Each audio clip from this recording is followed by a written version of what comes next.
पल पल तेरे साथ मैं रहता हूँ। पल पल तेरे साथ मैं रहता हूँ। डरने की क्या बात जब मैं बैठा हूँ। पल पल तेरे साथ मैं रहता हूँ। पल पल तेरे साथ मैं रहता हूँ।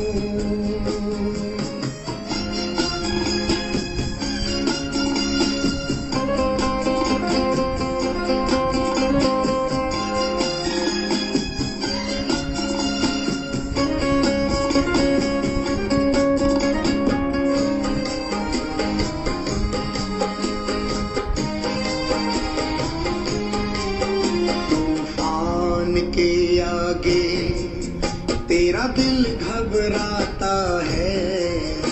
मैं साथ हूँ तेरे, तू भूल जाता है। जब आँख तेरी भरती दिल मेरा रोता है।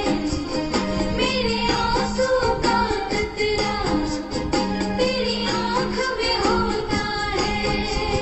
जब दुख में हो बेटा तो बाप भी रोता है। पल पल तेरे साथ मैं रहता हूँ। पल पल तेरे साथ मैं रहता हूँ।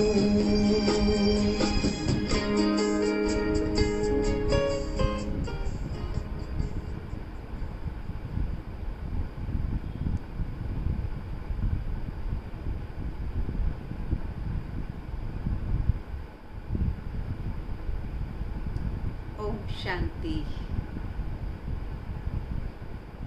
आज 3/7/2020 के बाप दादा के मधुर महावाक्य सुनेंगे।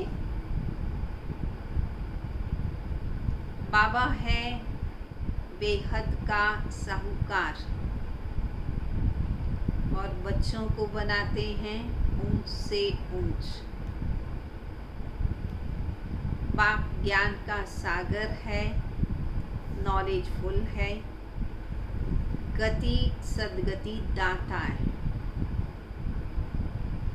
बच्चों को जब ये स्मृति सारी रहे,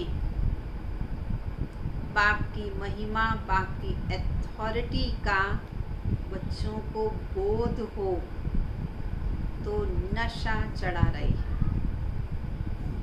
और जब ये नशा चढ़ा रहेगा तो फिर अन्य कोई भी व्यर्थ बात वो बुद्धि में चल नहीं सकती।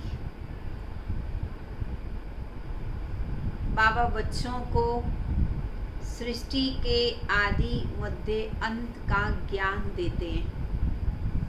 बच्चों की बुद्धि को विशाल बेहद का बनाते हैं। तो इसलिए बच्चों को जो बाप बुद्धिवानों का बुद्धिवान है उससे अपनी बुद्धि को निरंतर लगा कर रखना है। और जब बुद्धि उसी में लगी रहेगी तो बुद्धि तरोताज़ा रहेगी और बुद्धि में अन्य किसी भी प्रकार की हलचल, भय, चिंता वह नहीं रहेगी। तो बाबा कहते मेरी याद के सिवाय तुम्हारी आत्मा ना तो पवित्र बन सकती है, ना सजाओं से छूट सकती है, ना सद्गति को पा सकती है, ना मुक्ति जीवन मुक्ति में जा सकती है। सब चीज़ों का आधार याद है।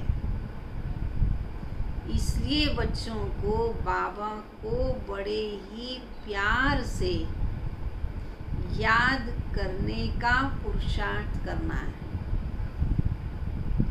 और याद पक्की बन जाए उसके लिए देही अभिमानी बनने का पुरुषार्थ करना है। तो सुनेंगे बाबा के मधुर महावाक्य। मीठे बच्चे, जो सर्व की सद्गति करने वाला जीवन मुक्ति दाता है, वह आपका बाप बना है। सारी दुनिया की सद्गति करने वाला हमारा बाप बना है। तुम उनकी संतान हो, तो कितना नशा रहना चाहिए। प्रश्न है, किन बच्चों की बुद्धि में बाबा की याद निरंतर नहीं ठहर सकती? किन की बुद्धि में याद निरंतर नहीं ठहरती? जिन्हें पूरा पूरा निश्चय नहीं है, उनकी बुद्धि में याद ठहर नहीं सकती। हमको कौन सिखला रहा है ये जानते नहीं, तो याद किसको करेंगे? जो यथार्थ पहचान कर याद करते हैं उनके ही विकर्म विनाश होते हैं। बाप स्वयं ही आकर अपनी और अपने घर की यथार्थ पहचान देते हैं। ओम शांति। जब ओम शांति का अर्थ बच्चों को समझाया जाता है तो बुद्धि में अर्थ आ जाता है। हम आत्मा हैं, हमारा घर निर्वाण धाम व मूल वतन है। बाकी भक्ति मार्ग में मनुष्य जो भी पुरुषार्थ करते हैं उनको पता नहीं है कि कहाँ जाना है, क्या करना है। सुख किस में है, दुख किस में है, ये भी कुछ पता नहीं। यज्ञ तप दान पुण्य तीर्थ आदि करते भी सीढ़ी नीचे ही उतरते आते हैं। और अभी तुमको ज्ञान मिला है, जब ज्ञान मिल गया, समझ मिल गई, तो फिर भक्ति बंद हो जाती है। फिर उसको करने की दरकारी नहीं रहती। समझ में आ गया, कदम आगे बढ़ गए, तो फिर पीछे जो करके आ चुके हैं उसे करने की तो ज़रूरत नहीं है। घंटे घड़ियाल आदि वह सब भी बंद हो जाते हैं। नई दुनिया और पुरानी दुनिया में फर्क तो है ना। नई दुनिया है पावन दुनिया। तुम बच्चों की बुद्धि में सुख धाम को स्वर्ग और दुख धाम को नर्क कहा जाता है। मनुष्य शांति चाहते हैं, परंतु वहाँ कोई भी जा नहीं सकते। शांति चाहते हैं, पर शांति धाम जब तक हिसाब किताब चुकतू नहीं हुए तब तक आत्मा यहीं पर ही पुनर्जन्म लेती रहती है। शांति धाम कोई जा नहीं सकते। बाप कहते मैं जब तक यहाँ भारत में न आऊं तब तक मेरे सिवाय तुम बच्चे जा ही नहीं सकते हो। अकेले कैसे जाएंगे? भारत में शिव जयंती गाई जाती है। निराकार जरूर साकार में आएंगे ना। शरीर बिगड़ आत्मा कुछ कर नहीं सकती। शरीर बिगड़ तो आत्मा भटकती रहती है, दूसरे तन में भी प्रवेश कर लेती है। जब शरीर नहीं है, आत्मा ने तन को त्याग दिया, तो फिर आत्मा दूसरे तन में भी प्रवेश होने की कोशिश करती है, क्योंकि शरीर तो उसे पार्ट बजाने के लिए चाहिए ही। कोई अच्छे होते, कोई चंचल भी होते, एकदम कई तो तवाई बना देते हैं। ऐसी आत्माएं शरीर में प्रवेश कर जाती हैं, जिसको भूत प्रेत भी कहते हैं। वो तो एकदम तवाई बना देती हैं, बेताला बेकाबू हो जाते हैं मनुष्य। आत्मा को शरीर तो जरूर चाहिए। वैसे ही परमपिता परमात्मा को भी शरीर न हो तो भारत में क्या आकर करेंगे। तो बाबा ये बताना चाह रहे हैं कि शिव बाबा को भी ब्रह्मा का तन तो जरूर चाहिए। तो ब्रह्मा तन में प्रवेश होकर के ही भारत को पवित्र बनाते, गाते आदि सनातन देवी देवता धर्म था। ये लोग फिर आदि सनातन हिंदू धर्म कह देते हैं। वास्तव में शुरू में कोई हिंदू नहीं, देवी देवताएं ही थे। शुरू में देखिए कहते ही थे भारत वैकुंठ था, भारत सोने की चिड़िया था। इस संसार में देवी देवताएं वास करते थे। तो सारी बात यही है कि पहले तुम देवी देवताएं ही थे। यूरोप में रहने वाले अपने को क्रिश्चियंस कहते हैं। यूरोपियन धर्म थोड़ी है।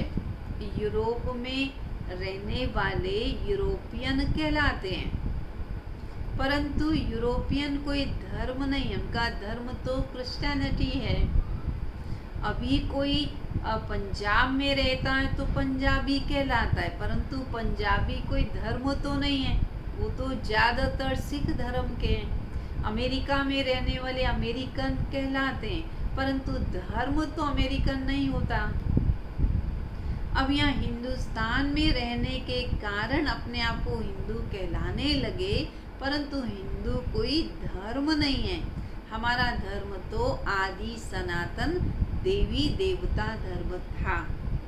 ये हिंदुस्तान में रहने वाले हिंदू धर्म कह देते हैं।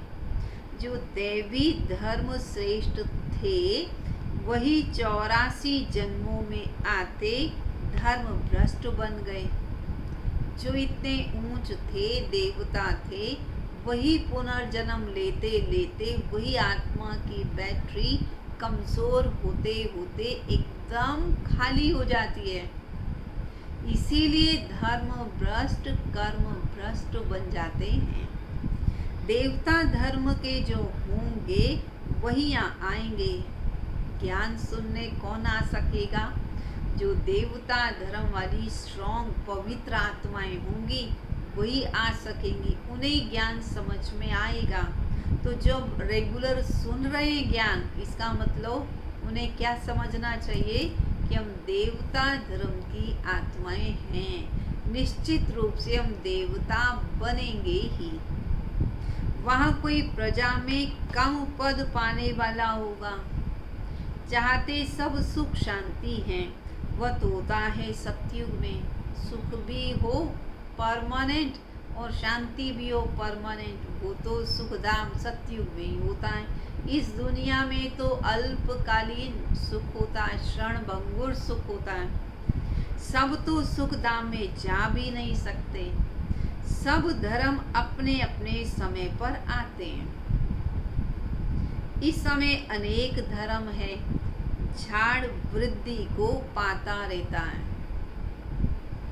मूल बात है, मूल धर्म था, प्रारंभ वाला धर्म था, सनातन धर्म था, देवी देवता धर्म। फिर हैं 3 ट्यूब्स, ब्राह्मण, देवता और क्षत्रिय। द्वापर से लेकर नए धर्म निकलते हैं। इनको वैरायटी ह्यूमन ट्री कहा जाता है। ये वैरायटी धर्मों का झाड़ है, किस्म किस्म के मनुष्य हैं। तुम जानते हो कितने धर्म हैं। सतयुग आदि में तो एक ही धर्म था, इतनी वैरायटी थी ही नहीं, नई दुनिया थी। बाहर वाले भी जानते हैं, भारत ही प्राचीन बहिष्ठ था, बहुत साहूकार था, इसलिए भारत को बहुत मान मिलता है। कोई साहूकार यदि गरीब बन जाता है तो अन्य लोग उस पर तरस खाते हैं। जैसे कहते बेचारा भारत, बेचारा भारत जो पहले बहिष्ठ था और अब बेचारा बन गया। ये भी ड्रामा में पार्ट है। कहते भी हैं, सबसे जास्ती रहम दिल ईश्वर ही है, और आते भी भारत में ही हैं। गरीबों पर जरूर तरस करते हैं, गरीबों को साहूकार बनाते हैं, तो बाप है बेहद का साहूकार, ऊंच से ऊंच बनाने वाला। तुम किसके बच्चे बने हो? वह भी तो नशा होना चाहिए ना। बेहद के साहूकार के बच्चे कभी अपने आप को साधारण नहीं समझे, कभी अपने आप को गरीब नहीं समझे। बाबा ऊंच से ऊंच बनाने वाला, परम पिता परमात्मा शिव की हम संतान हैं, जिसको ये जीवन मुक्ति दाता सदगति दाता कहते हैं। जीवन मुक्ति पहले पहले सतयुग में होती है, यहाँ तुम्हें जीवन बंध। भक्ति मार्ग में पुकारते बाबा बंधनों से छुड़ाओ, अभी तुम पुकारते नहीं हो, क्योंकि अब तो तुम्हें बाबा मिल गया है, अभी पुकारने की जरूरत नहीं, परंतु अभी पुरुषार्थ करना है लायक बनने का, ताकि बाबा से पूरा वर्षा ले सके। तुम जानते हो बाप जो ज्ञान का सागर है, वही वर्ल्ड की हिस्ट्री ज्योग्राफी का सार समझा रहे हैं, नॉलेजफुल हैं। ये तो खुद कहते हैं, ब्रह्मा बाबा तो खुद ही कहते हैं मैं भगवान नहीं हूँ, तुम्हें तो देह से न्यारा देही अभिमानी बनना है। सारी दुनिया को, अपने शरीर को भी तुम्हें भूलना है। ये भगवान है नहीं, इनको कहते हैं बाप दादा। ये तो ब्रह्मा बाबा हैं, ब्रह्मा बाबा में जब शिव बाबा आ जाते हैं तो कहा जाता है बाप दादा। वह है ऊंच से ऊंच। ये पतित पुराना तन है, महिमा सिर्फ एक की ही है।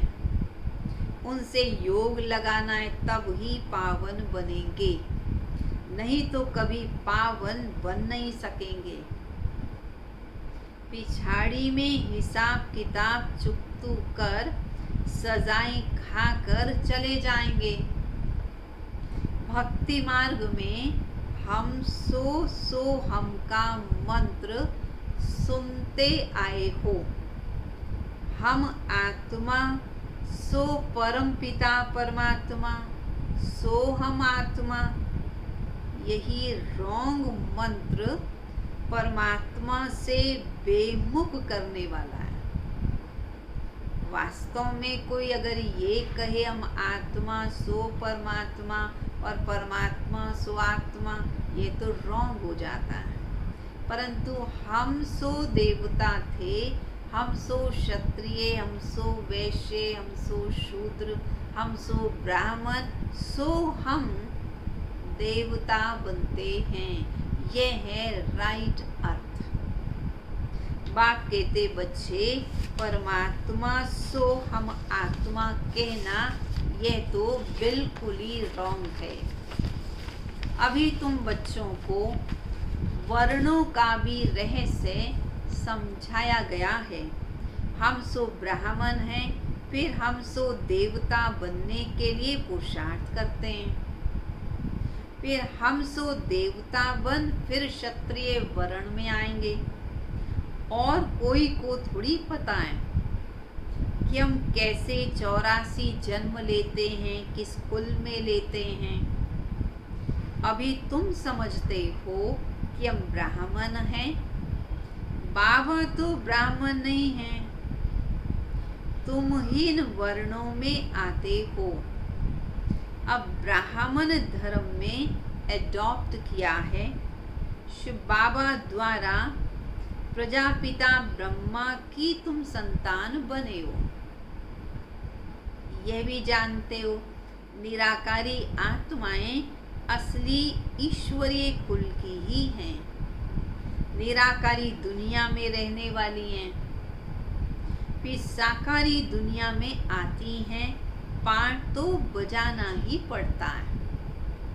निराकारी आत्माएं इस साकार सृष्टि पर पाठ बजाने आती हैं। सदा के लिए कोई निराकारी दुनिया में बैठा रहे ऐसा संभव नहीं है। वहां से आकर फिर हमने देवता कुल में 8 जन्म लिए, फिर क्षत्रिय कुल, फिर वैश्य कुल।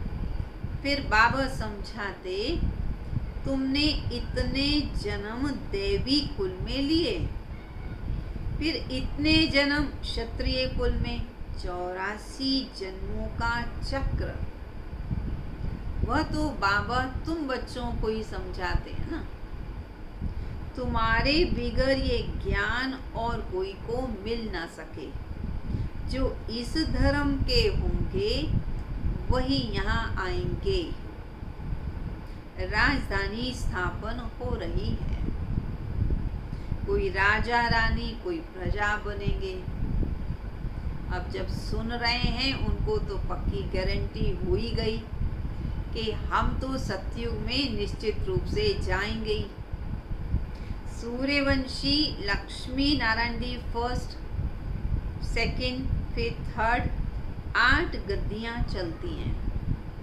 फिर क्षत्रिय धर्म में भी फर्स्ट, सेकंड, थर्ड ऐसे चलता है।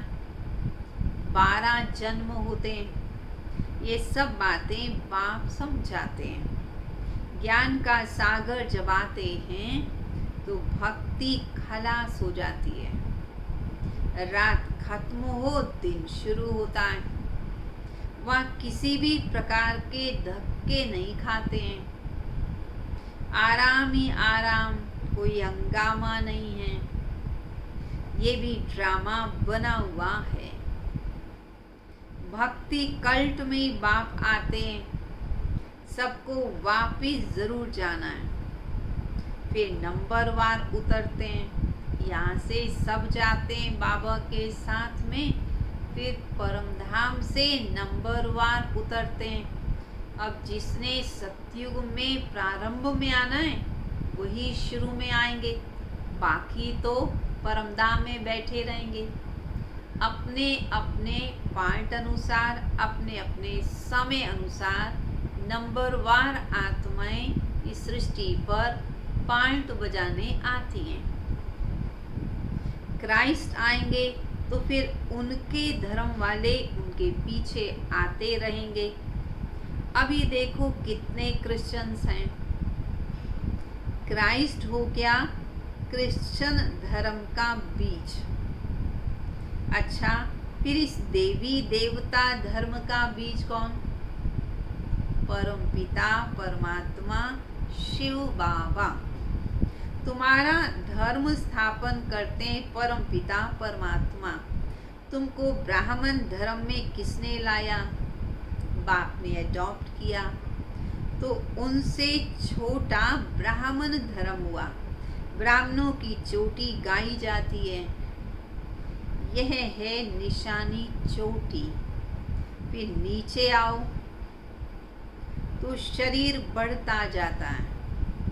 ये सब बातें बाप ही बैठ समझाते हैं। जो बाप कल्याणकारी है वही आकर भारत का कल्याण करते हैं। सबसे अधिक कल्याण तो तुम बच्चों का ही करते हैं। तुम क्या से क्या बन जाते हो। तुम अमर लोक के मालिक बन जाते हो। अभी ही तुम काम पर जीत पाते हो, वह अकाले मृत्यु होती नहीं। बाकी चोला तो जरूर बदलेंगे ही, चाहे बड़ी आयु 150 वर्ष आयु होती है, पर फिर भी पुराने शरीर को बदलना तो होता ही है। तो बड़ी खुशी से पुराने शरीर को बदलते हैं, दुख की कोई बात नहीं है। जैसे सर्प एक खाल उतार दूसरी लेते हैं, यहाँ भी तुम ये पुरानी खाल छोड़ नई दुनिया में नई खालों सत्यु को कहा जाता है, क्या कहा जाता है सत्यु को? Garden of flowers. वहाँ पर कभी भी कुवचन किसी का भी नहीं निकलता। तो बच्चों को पुरुषार्थ क्या करना है? यहाँ पर हमारे मुख से कोई गलत शब्द न निकले, कुवचन न निकले। यहाँ इस दुनिया में तो है कुसंग, माया का संग, इसलिए नाम ही है रौरव नरक। जगह पुरानी होती है, जब पुरानी जगह हो जाती है तो म्यूनिसिपैलिटी वाले पहले से ही आकर खाली करा देते हैं। बाप भी कहते हैं ये सारी पुरानी दुनिया जब हो जाती है तब हम आते हैं खाली कराने, सबको वापिस ले जाने। ज्ञान से ही सद्गति होती है, राजयोग सिखाया जाता है। भक्ति में तो कुछ भी नहीं है। हाँ, जैसे दान पुण्य करते हैं तो अल्पकाल के लिए सुख जरूर मिलता है। राजाओं को भी सन्यासी लोग वैराग्य दिलाते हैं। सन्यासी महात्मा लोग राजाओं को भी ज्ञान देते हैं, उन्हें वैराग्य दिलाते हैं ताकि वो अपनी सारी धन संपत्ति समाज की सेवा के लिए लगा सकें। कहते हैं कि यह तो कागविष्टा समान सुख है। अभी तुम बच्चों को बेहद का वैराग्य सिखाया जाता। यह है ही पुरानी दुनिया। अब सुखधाम को याद करो, पर पहले क्या करना है? पहले तो शांति धाम जाएंगे, फिर सुखधाम में आएंगे। दिलवाड़ा मंदिर में हूबहू तुम्हारा इस समय का यादगार है। नीचे तपस्या में बैठे हैं, ऊपर छत पे स्वर्ग दिखा दिया। नहीं तो स्वर्ग कहाँ दिखाएं? तो लोग ये सोचने लगे शायद स्वर्ग ऊपर में होता है। मनुष्य मरते हैं तो कहते स्वर्ग पधारा, स्वर्ग को ऊपर में समझते हैं, परंतु ऊपर में कुछ है नहीं। ऊपर में कोई दुनिया अलग नहीं है। यही दुनिया जिसे आज हम रौरव नरक कह रहे हैं, यही दुनिया स्वर्ग बन जाएगी। अर्थात यहाँ के मनुष्य ही दैवी गुणों से संपन्न बन जाएंगे तो यही धरा स्वर्ग बन जाएगी। बाकी स्वर्ग कोई ऊपर में नहीं है या कोई अलग ग्रह में नहीं है। भारत ही स्वर्ग, भारत ही नरक बनता है। ये मंदिर पूरा यादगार है। ये मंदिर आदि सब बाद में बनते हैं। स्वर्ग में तो भक्ति होती नहीं, वहाँ तो सुख ही सुख है। बाप आकर सब राज समझाते हैं और सब आत्माओं के नाम बदलते हैं। हर जन्म में दूसरा नाम होता है, पर शिव का नाम तो कभी बदलता नहीं, इसलिए कहते हैं सदा शिव। उनका अपना शरीर है नहीं, शरीर बिगड़ पड़ाएंगे कैसे? फिर प्रेरणा की तो कोई बात ही नहीं है। प्रेरणा का अर्थ होता विचार। ऐसे नहीं ऊपर से कोई प्रेरणा करेंगे और पहुंच जाएंगे। इसमें प्रेरणा की कोई बात नहीं है। जिन बच्चों को बाप की पूरी पहचान नहीं, पूरा निश्चय नहीं, उनकी बुद्धि में याद भी ठहरेगी नहीं। बाबा की पहचान नहीं, बाबा से संबंध नहीं है, निश्चय नहीं है, तो याद भी ठहरेगी नहीं। हमको कौन सिखला रहा है वो जानते ही नहीं, तो याद भी किसको करेंगे। बाप की याद से तुम्हारे विकर्म विनाश होंगे। जो जन्म जन्मांतर शिवलिंग को ही याद करते हैं, समझते यही परमात्मा है, उनका ये चिन्ह है, वह निराकार है, साकार नहीं है। बाप कहते हाँ ये तो ठीक है, परंतु मुझे भी प्रकृति का आधार लेना पड़ता है, नहीं तो तुमको सृष्टि चक्र का राज कैसे समझाऊं। तो निराकार, परंतु मुझे एक शरीर तो चाहिए ही। यह है रूहानी नॉलेज। रूहों को ही ये नॉलेज मिलती है। यह नॉलेज एक बाप ही दे सकते हैं। पुनर्जन्म तो लेना ही है। सब एक्टर्स को पार्ट मिला हुआ है। निर्वाण में कोई भी जा नहीं सकता, मोक्ष भी किसी को मिल नहीं सकता। जो नंबर 1 विश्व के मालिक बनते वही 84 जन्मों में आते हैं। चक्कर तो जरूर लगाना ही है। मनुष्य समझते मोक्ष मिल जाता है कि हम जन्म मरण के चक्कर से छूट जाते हैं। बाबा कहते नहीं, ऐसा संभव नहीं है। हर आत्मा को पार्ट तो बजाना ही है, चाहे किसी का पार्ट कम है या ज्यादा, परंतु सृष्टि रंगमंच पर आकर के पार्ट तो हर आत्मा को बजाना ही पड़ता है। वापिस तो कोई भी जा नहीं सकते। बापी 84 जन्मों की कहानी बताते हैं। तुम बच्चों को पढ़कर फिर पढ़ाना भी है। ये रूहानी नॉलेज तुम्हारे सिवाय और कोई दे ना सके, ना तो शूद्र दे सके, ना देवताएं दे सकें। सतयुग में दुर्गति होती ही नहीं जो नॉलेज मिले। यह नॉलेज है ही सदगति के लिए। सदगति दाता, लिबरेटर, गाइड एक ही है। सिवाय याद की यात्रा के कोई भी पवित्र बन ना सके। सजाएं जरूर खानी पड़ेंगी, पद भी भ्रष्ट हो जाएगा। सबका हिसाब किताब चुकतू तो होना ही है।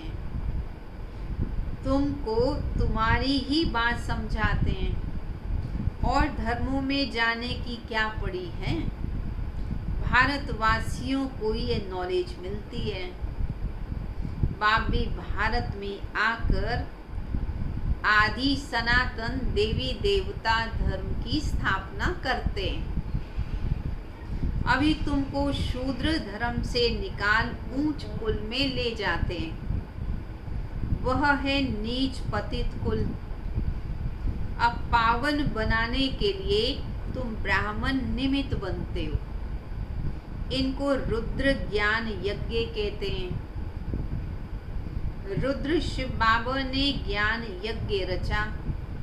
इस बेहद के यज्ञ में सारी पुरानी दुनिया की आहुति पड़ती है। फिर नई दुनिया स्थापन हो जाएगी। पुरानी दुनिया खत्म होनी है। तुम ये नॉलेज लेते ही हो नई दुनिया के लिए। देवताओं की परछाई 20 पुरानी दुनिया में पड़ नहीं सकती। तुम बच्चे जानते हो कि कल्प पहले जो आए होंगे वही आकर ये नॉलेज लेंगे।